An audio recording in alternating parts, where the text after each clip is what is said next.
Tobaro's Bane. The city of Tobaro is under siege. The city fathers are in disarray, and the whole community is in imminent danger of collapse. The reason behind this disaster is a recent rise in power of a nearby Skaven clan. They are led by the powerful Skaven sorcerer, Kankerclaw. Welcome back, everybody, to the special video just before Christmas. I thought I'd treat you with another session of Advanced Hero Quest. We're going to actually clear this dungeon, I hope, in one session. So, and if you haven't been following these heroes' adventure, like the adventurers and their quest, you can always go back through the playlist of Advanced Hero Quest and go through the 4 videos that precede this video here today. 4 of the henchmen that we had previously had died. Our patron of the channel, Jerome, is sporting a new shield today. And he has only had 1 wound, so I need to heal him up in just a moment. But I thought I'd just give you that sort of pre-ramble initially, and we can just go straight into going into the game. I'm going to just generate the dungeon from here, as this is the first part as we enter into the second part of the lair. And then we'll come back in a moment once we know what's beyond this end tile here. So back in just a moment. Okay, so we've got one passageway leading on the right with 2 sections and a T-junction. On the left side we've got 3 sections and a right turn. And the wizard is going to cast Flames of the Phoenix, which is a spell that he will heal that Jerome, our henchman. It only has 1 component, so he can move and cast the spell, and he doesn't. As long as there's no one else in his death zone, apart from the wounded character, he can do that. So it's just 1 spell component, no intelligent test, and then Jerome is back to 3 wounds. I thought that was important, leading into what we might find and discover beyond here. We'll just roll for the GM now. 10, so nothing, so that's fine. So now we'll go back into the exploration, the heroes phase now. Okay, so I rolled a dice to see which way I'd go, left or right, and a 1 to 6 this side, the right side, and 7 to 12 on this side. I rolled an 8. The adventurers got down to this part of the section here, rolled for the GM, and of course rolled a 1, which means a trap. So we're going to now work out who has triggered the trap. So 1, 2, 3, 4, 5 guys. I'll just roll this D10. Yeah, so 2. So that's going to be him, Johan. So he's triggered the trap. Okay, let me just find out exactly what kind of trap it is and see what happens. Okay, so I have to roll exactly what kind of trap it was. So right on the other end of the spectrum, I rolled a 12, which means it's alarm. To spot the chance is 7. So the hero must roll equal or higher than the spot trap chance. If he spots it, the hero may try to disarm the trap by rolling equal or higher than the disarm trap chance. If he rolls lower, the trap goes off. I roll a 1, so he doesn't spot it. So I'm rolling 1s and 12s so far. So he can't disarm it, so it just goes off. So alarm. Okay, so just bringing up the Skaven matrices in the Terror of the Dark book. Let's roll for Wandering Monsters now. 5. We have 1 warrior, 1 champion. Should be easy to dispatch, I hope. Okay, we're back in a minute when the combat begins. We won the initiative in this roll, scoring evenly, but the Skaven did manage to take down Jerome. So Jerome, it's been a wonderful pleasure to have you on our party, but sadly you lost your life being cut down by the Skaven champion without reply, as he rolled a fumble in this first roll. And then the party members just systematically went down and just chopped these other guys down. But it's amazing how much trouble the Wandering Monsters give me compared to the actual end bosses. They seem a lot more harder than the end bosses sometimes. Okay, so we got rid of the Wandering Monsters finally in the end. Thank goodness. I'll have to work out how many gold we picked up from those guys. Wandering Monsters. Let's see, it was pretty low. One champion, 20 gold crowns. Okay, so we've got 20 gold crowns. I'll put that into Thorwald's penny purse there to keep that for our spendings later on. Let me roll what's behind, what's beyond this corner here, and I'll just do some mapping a little bit as well. We'll come back and find out what's awaiting us behind this corner. Okay, so roll up this section here. There's nothing in the passage, which is a shame. There's a right corner at the end of this 2-passage corridor. I'm actually tempted to use one of the spells that I acquired during our post-expedition to create a door. So we have the Bright Key spell, and the Bright Key is only one component, and basically it creates a door where there is none, basically. So I might look at doing that just to create some kind of, or get to the quest room or something a lot quicker. I'm gonna have to roll for the DM now. 12. Oh man, I tell you what, these wandering monsters are really going to be at the end of me, I think. 9. What have we got this time? 4 warriors. No, hang on, that's the wrong one. 1 gutter runner and 2 warriors. Okay, so let's go into the Speedy Gonzalez speed up of this section here. We'll have to kill these guys and then try to make our way through, and definitely create that door to get the hell out of this place, to get rid of these wandering monsters, I think. The sooner the better. Okay, we're never safe without a wandering monster popping up and trying to chop us down. And yeah, but eventually we overcame them and we got through this section onto the next part now. Okay, we finally dealt with the wandering monsters. I'm going to start calling them wandering wankers soon, because they're really getting on my goat now, because every single time I turn a corner or do anything else, I roll that 12, I roll that 1 for a trap or wandering monsters. It's part of the nature of the game. I understand. It's just so frustrating when you're trying to get to do something and they're still weighing you down and causing you all these headaches every now and again. But that's all part of party management, how you're supposed to deal with that. Okay, I'm missing one thing, and that's to do with solo play. You roll a dice and you might get reinforcements. I'm not going to do that in this solo play, because I just find the reinforcement, that chance of them coming, more of them coming, is just going to just weigh this down more and more and more, and I don't want that to happen. I think just 1 set of wandering monsters is far more than enough. Okay, so now we go into the player's exploration phase. I am really tempted to use that spell, and I think I'm going to do it with our mage. He's going to use the silver key, use the spell component. He's going to create a door on one of these passageways, and then we're going to explore beyond that. So let's do that, and we'll come back in a minute to see what is beyond that door. So we come to this section. The wizard has cast his spell for the bright key, where he has managed to just out of the rock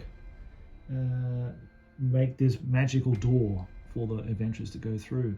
Now, it's not all that easy. It's not as simple as just creating a door and thinking there's a room beyond it. We've got to roll the dice to see what's actually beyond it. Is it an actual room, or is it just solid rock behind this door? So we've got to roll the dice with the adventurers, and if it's a result of 4 or less, it's just solid rock, people. So let's check in. Okay, thankfully, that's off camera. Sorry, 10. Okay, so it's not solid rock, it's an actual door, and it's going to lead into a room. Thankfully, now we need a big roll here. Let's get the quest room. Let's get this done. Okay, let's go to the room types table, D12. We need that 11, 12, please. 3, it is a normal. Okay, now we're lucky to roll a 12 to generate 2 doors in this normal room. Thankfully, that's one great thing about that, because we've got two potentials of leading into something good for us. Okay, now we're going to roll for the GM. Please do not roll a 1 or a 12. Roll it again. 9. Okay, thankfully nothing happens. Okay, we can carry on into our exploration phase. Let me do that. Let's go into the heroes phase. Let's get them in there and start opening some doors, getting prepped up for what's beyond those doors there. Okay, so interestingly, when Johan opened this door, it created a normal room. Actually had 2 doors in it, which is amazing. And then when Thorwald opened this door, it turned into a lair. We generated a champion and 2 Skaven warriors, a treasure chest, and it also has another door, but I'm run out of doors. So we're going to put another door there. I've never seen so many doors generated in such a small vicinity. And I rolled for the elf's arrows, and I rolled a 10 and a 12, I think it was. So he recouped those, which is excellent. So he still has his full 20 O's at his disposal. And then luckily we don't have to roll the dungeon or the GM roll, thankfully, because now it starts in the combat turn to see who wins the initiative here and who goes first. So blue for the heroes, red for the Skaven. There's elf can't see anything, and the leader I didn't actually nominate who it was, so I'm just not even use that. There's no sentry. It's just a roll. So we actually won again on a 5 to a 4. So we get to set up the monsters, and we'll come back again in just a moment with the combat turn. Okay, so Thorwald only has a speed of 5. I'm just moving 4 to there. Actually, he'll go there, 5, and he'll shoot his crossbow at the champion, because he's got under the crossbow, Johan. And it takes a turn to reload, so it's better to shoot one off now before it's their initiative, and he might get lucky. He's actually got a really high bow skill of 8. So let's see how many squares away. 1, 2, 3, 4, 5, 6, 7, 8, 9, 10. 10 squares away. So he only needs a 3 to hit. So 4 to 12 is only 3, so it's really good. So let's see what he does. Oh, man, what the hell? That was a 1. So Johan is incompetent in melee and firing range. Brilliant. Luckily, there was no one around. There's no hero within a certain number of squares, so that's fine. It doesn't actually hit anything. Brilliant. So it takes a turn to reload that. He's already moved, so he can't move anymore. Now the elf, he's going to move in here now. 6, and he should be able to draw a bead through there to the champion as well. He's also going to take a shot. And it was about 10 squares, so it's about 11 squares now. Okay, so he's going to need a 6. And we rolled a 4, so unfortunately missed it. And 9. Ethrian was going to just stay here for now and see what happens. Okay, so that was the hero's turn, and now it's going to be the Skaven's turn, and we'll come back in a moment just to see where they're going to end up. Okay, so the champion had speed of 8, so it did reach Thorwald there. He's going to take a swipe at him. Sorry, the other warriors have 10 movement, so 1, 2, 3. So he's also going to take a swing at him. 12, it's a hit. It's a critical hit. I told you to be one of those games. That's another hit. And I think that's another hit, because he needs at least 9 to hit him. Yep, so that's another hit. So 3 hits. Okay, so 3 dice. Now, luckily Thorwald has a toughness of 10. Not that it means anything in this game when I'm rolling these dice. A 12, that's a critical wound. So it was the first one, so 1 critical so far. There's no wounds there. Another wound, so it's 2 wounds, and the critical wound, another wound, that's 3 wounds. He'll have to use a fate point to negate that altogether. Poor old Thorwald, I was thinking whether to leave him in this room and wait for them to come in. Probably would have been the best tactic for me. I just didn't think he's going to roll 3 hits on me, and just a normal guy, a normal pleb, against someone who's really quite competent in hand-to-hand combat, has really high toughness and everything. So yeah, it's a real shame. Anyhow, that's the nature of the beast. So let's go on now. Let's go on to the hero's turn. Thorwald is going to retaliate, and he's going to smash this Skaven warrior guy into the dust. And let's roll to see him hit him. 3, yay! No, that didn't hit at all.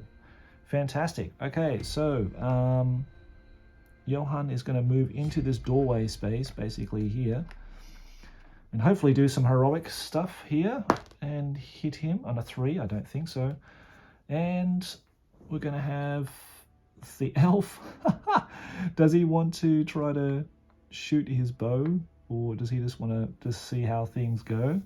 If he shoots the bow and he misses and he hits, he's going to hit Johan in the back of the head. Let's have a go. Why not? Let's be daring. 1, yay! Fantastic, brilliant, just loving it, absolutely loving it. Okay, so it's going to hit Johan in the back of the head. Come on, kill him. Okay, so it's 10, 10, 7. Toughness 6, yes, that would have killed him. He's going to use his last fate point in order not to die from that blow. I tell you guys, I'm not making this shit up. It's really happening. This is really happening. Okay, so that was his turn. So the mage.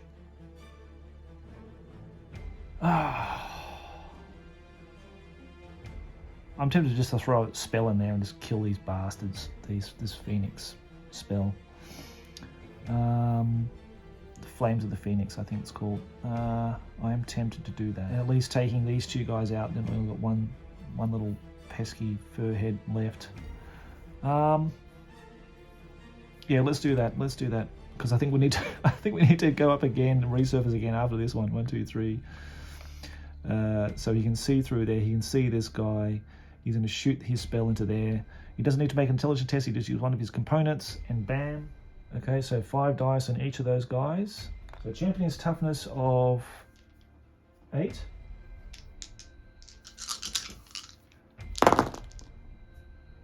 One. That's 1, 2. That's a critical. Nothing. So 2 wounds on the champion, and then 7 for the warrior guy. 1, 2, and 2 wounds on him. Okay, all right, there you go. Okay, so it was my turn. Now it's back to the scaven, and let's see what they can do here. Now, I'm really hoping that Thorwald prays to Grungy and preserves his body and soul in this final assault from the scaven here, because I don't know how long it's going to take before I can get in there, cut down these other guys. They're down to 2. They're down to 1 wound each, thankfully now. So I've got a chance of just cutting them down now. So I'm going to start with Johan against him. 7, Johan, you're a lovely human being. And we're going to cut this guy down to something. 7. Yep, so that's, he inflicted 1 wound, thankfully, killed him. Like so. I'm going to get this guy in. 1, 2, 3, and smack him in the back. Yes, come on. Okay, so 1 hit. But he's got 5 dice, thankfully. And killed him on a crit and a 10. He's dead. Okay, so I think I'm saving Thorwald. This is saving a dwarf party member here. The 2 dead here. And then we've got the mage. All right, back again, but we had a bit of a break for dinner and making dinner and playing some PlayStation and that kind of thing. So, and drinking a bit of wine because it's the season to be jolly, isn't it? So, hope you guys are enjoying your Christmas day with your family and friends and that kind of thing around you at the moment. So, for old Thorwald, I hope he gets to see his next Christmas. So we're up to the wizard and him moving in. I just counted the squares and he's not going to get into contact with this guy anyway, but that's okay.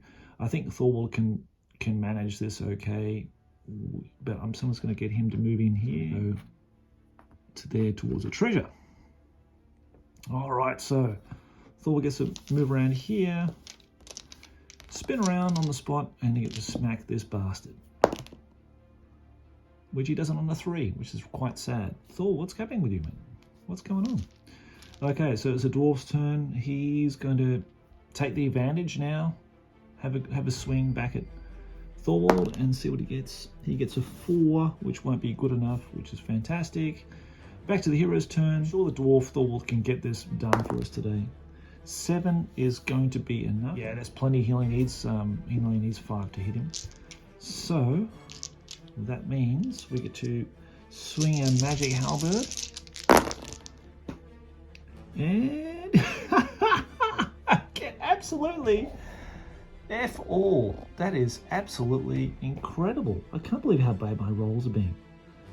Now we've got a 7, but I think he needs an 8. Oh no, 7 will do it. So I think he has no wounds on him yet, so he has 1 wound on him now. Oh man, this has been tragic. Absolutely tragic. My blue dice, I need to swipe for the red dice. Maybe the hero should use the red dice and the and the scaven should use the blue dice. Maybe that's a good idea. Yeah, I think the elf will take a turn because with those 5 damage dice he has, I think he's got a good return on that. So 3 will not do it, unfortunately. Pretty pathetic. Okay, well, Johan's going to... actually, he shot his... Did he shoot his bolt before? No, he didn't. I think we had a turn between that, so he had time to reload. He's going to shoot his crossbow at him. And gets a 6, which is a hit, thank goodness. Now, I think crossbows are strength 4. That's in 4 dice. And 11 and 8 will do it, and we say goodbye to this last warrior. So, all it is to now is to go into the player's, or the hero's turn, or the player's turn. They get to go to the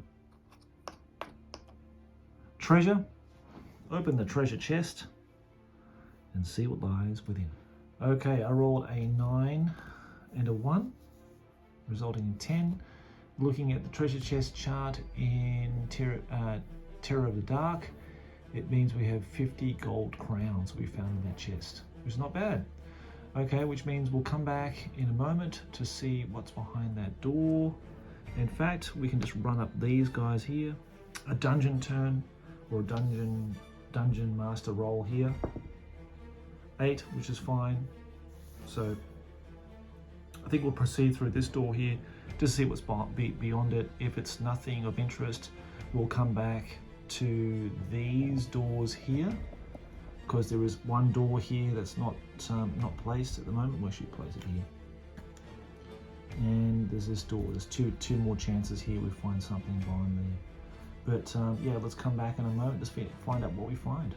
Okay, so beyond this door we had a single passage with a dead end on one end and a right turn on the other. So I think it might be better just to go back, weave our way through into this room here. This door is actually open, and we have 2 doors here that we can explore behind that, and we can roll to see whether they're going to be passageways or rooms.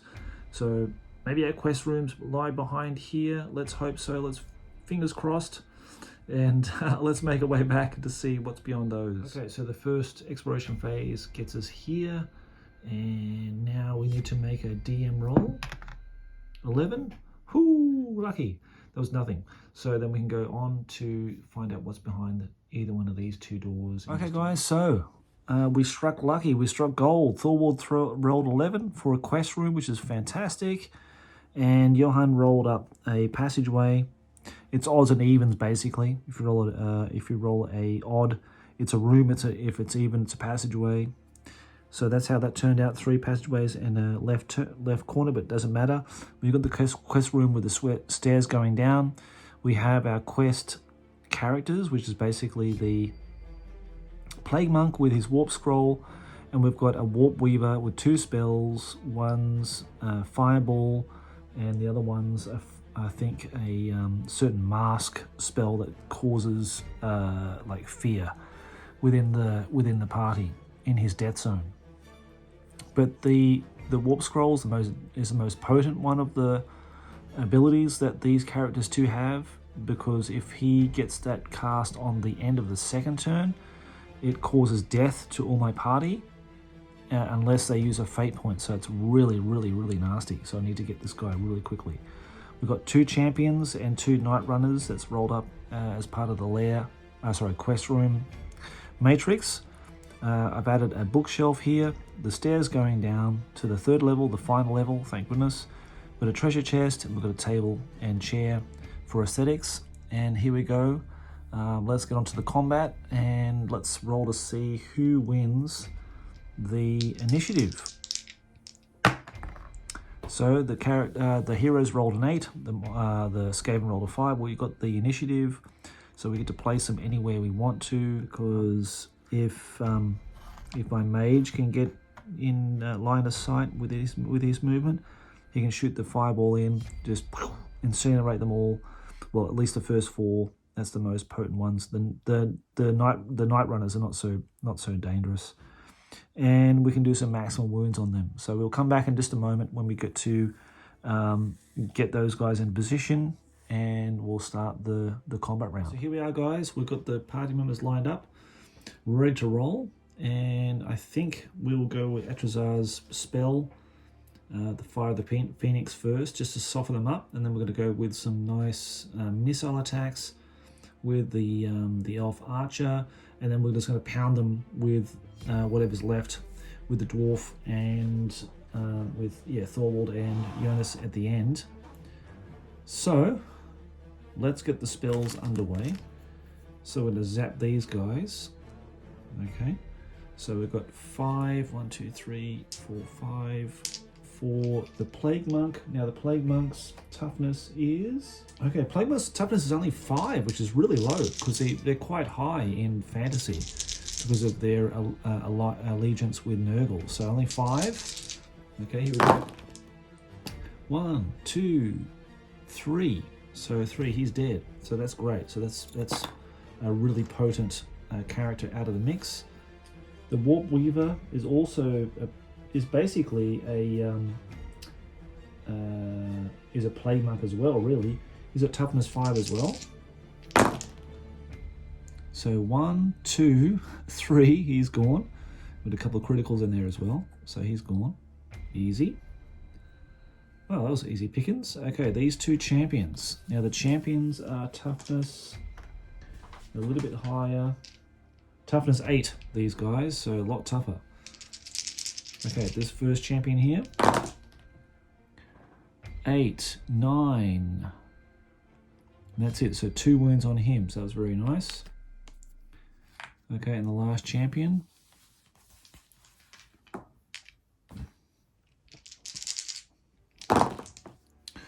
11, 7. So yeah, only 1 wound. I've got 2 1s and a 2 and a 7, 11. Wow. Okay, so the archer will open up onto this champion with 1 wound. Let's hope we don't roll a fumble. We rolled a fumble. Brilliant. Which means I think that's going to be Jonas. Let me just double check that and just come back to you in just a second. So as the target for the fumble needs to be within 2 squares of the target. So 1, 2. Now he's actually, Jonas is sitting here, and Thorwald's actually too far away. It's going to have to be Jonas that I need to throw these dice at. So sorry, Jonas. It's a 9, 3, and a 1. So it's going to be 1 wound on him. And, well, it's not too bad. It could be a lot worse. It could have been 3, and it could have, felled him in that fumble. But that's okay. We're just going to suck it up and keep going. So, all right. So that was his attack. He's not going to move. I'm going to get Johan to move in here and attack this champion right here. Now, he has 1 wound on him, doesn't he? So let's roll for attack. 6 might do it. No, it's way off. So he needs an 8 to hit him, actually. So it's way off. All right, so Thor was going to come in here. I'm just going to move this door back a little bit. He's going to smack this champion here. 9 is going to hit him for sure. He's going to use his magic halberd. Rolling 6 dice. 10. Wow, so poor. 3 and a 3 and a 2 and 2 and a 10. But it's enough just to kill him, because he only has 1 wound left. So thank goodness for that. Right, now it's the Skaven's turn. Okay, well this, let's see what we're going to do with the Skaven. 5, he's going to attack him from the side. Okay, he needs 8s to hit. 5, he misses, thankfully. Okay, this cunning little Night Runner. 1, 2, or just 1, 2, I suppose, here to attack Thorwald as well. 8s to hit him again. 5 as well, nothing. Okay, lucky. The champion will attack Johan.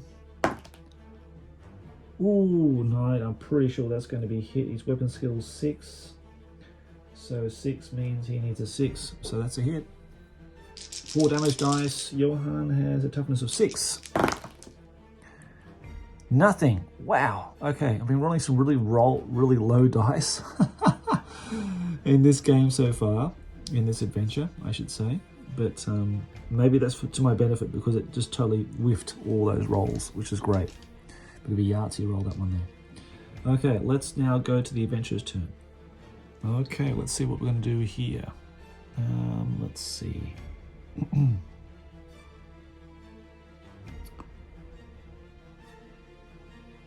I don't want to shoot any more. I don't want to shoot any more missile weapons because I've just got this horrid feeling now that I've done it twice now and fumbled that it's going to happen again.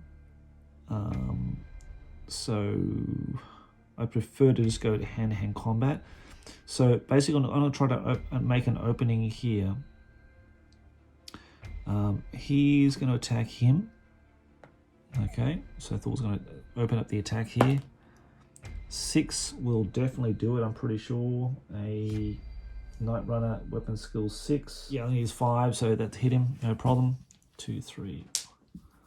Let's roll a damage dice. 8, 12, 7, 7, 6. Toughness of 5, so he's definitely dead. Smashed him. Okay, and he's going to move now around here. Which opens up for the elf. Now the elf is going to come in here, 1, 2, 3, 4, like so, to shield the flank of Jonas there, and he's going to take a swing. 11, that's a beautiful hit, wonderful. 5 toughness, we can deal with that. 11, 11, so it's 2 wounds, only 2 wounds on him. Now, that leaves Johan. So Johan's going to take an attack at this champion here. A 9 will hit.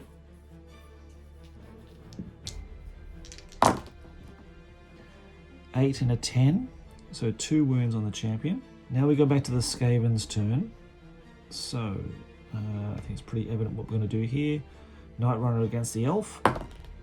11. Wow.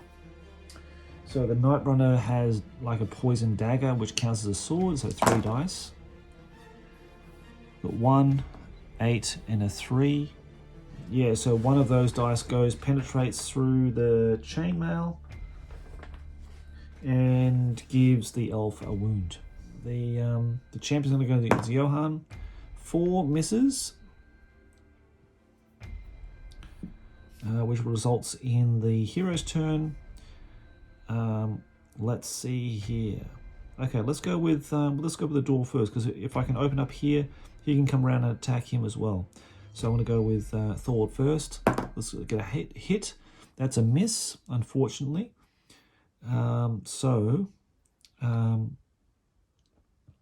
The elf is going to attack the Night Runner. 4. That's not a hit either. Wow, it's going to be really poor. Okay, well, Johan against the champion. 7. I think he actually hit him.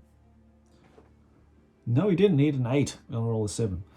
So that was a really bad turn for the hero so far. I've got the mage to go, but I think he's going to hang back and not do anything much. I might just move him here. I think we should be fine. We just need to just cause 1 more wound on these guys. Night Runner's going to attack the elf. On a 4, that's not going to do it. The champion will attack. Let's see, 1 to 6. It's going to be it's going to be the dwarf. Rolls a 7. I think that's not going to be enough. He needs an 8, so no, he missed. Okay, lucky me. All right. Okay, so our chance again for the heroes. The dwarf will open against the champion. 1. No. 5. It misses anyway. Okay, so Johan. 7. He needs an 8. Man, okay, come on, let's hit this guy. 7. Okay, I think that does it. Yep, that hits. Okay, so 5 dice. Let's kill these guys. Okay, yeah, definitely killed him. Okay, now he can move.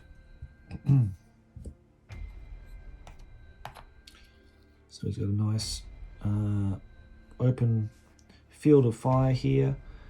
He's still going to, on a fumble, he's going to hit these guys, but it should be fine now. That means the mage can come in here. He always seems to clean up the mage. And let's see him go and tank this this champion here. 7, maybe he'll do it. That's a hit. 2 dice. And that's a wound. Wow. 12 and 11. He cleans them up beautifully. Wow, look at that. This is fantastic. He was most muscly wizard in the old world, I think. And the warrior mage, I think we'll call him. So that means we cleaned up the monsters in our quest room. We are now set to go to the 3rd level. I think we might just carry on from here because I think the heroes are fairly healthy at this stage. I don't think I want to risk going all the way back out again. I think we're just going to be going straight down to the 3rd level and cleaning up. But let's check out what's in this chest room and what's potentially in this bookcase. We'll come back in a second. Alright guys, we made it through to the end of this lair, which I'm really happy about. We collected 120 gold crowns for killing all the monsters within the quest room. Thorwald opened this chest and he found a shield, which he equipped. He found 50 gold crowns and he found 6 arrows, which he gave to the elf. And then Johan searched the bookcase. He rolled a 12 and found a healing potion, which I gave to him because maybe he will need it in the 3rd and final part of our adventure. So I hope you enjoyed so far what we've been playing with Advanced Hero Quest. It's such a fun game and I hope you've been enjoying it, and I want to wish you all a very Merry Christmas from myself and the part of the Crown of Command community, and I look forward to talking to you again after Christmas at some time before the new year, guys. Okay, until then, take care, enjoy. I'm at the end of my glass of wine, so it must be the time for bedtime, I think, before Santa comes. My son's very excited, so he's expecting Santa to come to deliver some presents, and I drank all the beer and nuts that he left for me, which is lovely. Okay guys, take care and see you again before the end of the year. All right, stay tuned. Bye-bye. Voiceover by Owen Staten. You can find me on the Time Between Times podcast or Spectre of the Sea. If you want to contact me, owenstaten@aol.com. Diolch yn fawr.